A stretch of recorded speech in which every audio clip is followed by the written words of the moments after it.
Unsettling news comes from Fantagio, the agency that manages idol and actor Cha Eun Woo. Fantagio is reportedly facing a major challenge in the form of a financial crisis. The financial storm hitting the company threatens the future of the agency, which is known as a factory of top idols and actors.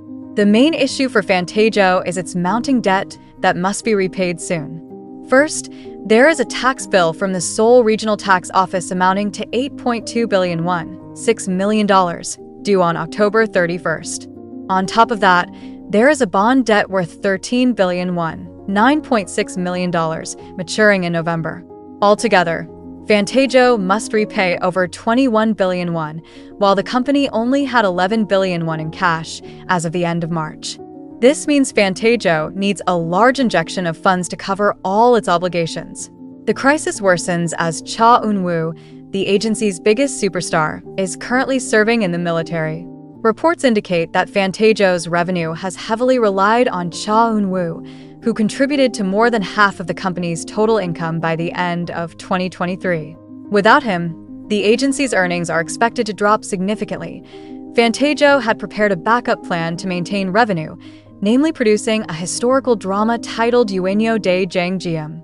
The project was expected to become the company's main source of income during Cha Eun Woo's military service. However, the ambitious project was also postponed, with the agency citing a slump in the historical drama market and saying they would monitor the situation first. This is not the first time Fantagio has faced financial troubles. In 2021 and 2023, the company successfully raised large funds for new projects, but unfortunately, those investments have yet to bring meaningful results. It's not only Cha Eun Woo agency facing difficulties. South Korean singer Kang Daniel is also dealing with legal issues after a Seoul court ruled that he is partially responsible for the losses from his concert tour. The former 101 member has been ordered to pay more than 400 million won to Genie Music. According to Newsnate, the ruling sparked controversy because the responsibility was not only imposed on the company but also directly on Kang Daniel personally. The Seoul Central District Court revealed that Genie Music sued both Kang Daniel and his former agency, Connect Entertainment, seeking damages of over 710 million won. However, the court only partially granted the claim. The case began in June 2022 when Genie Music and Connect Entertainment signed a contract. It stated that Kang Daniel was scheduled to hold 25 concerts, including encores, both domestically and internationally, until June 2023. As payment, Genie Music provided 2.2 billion won.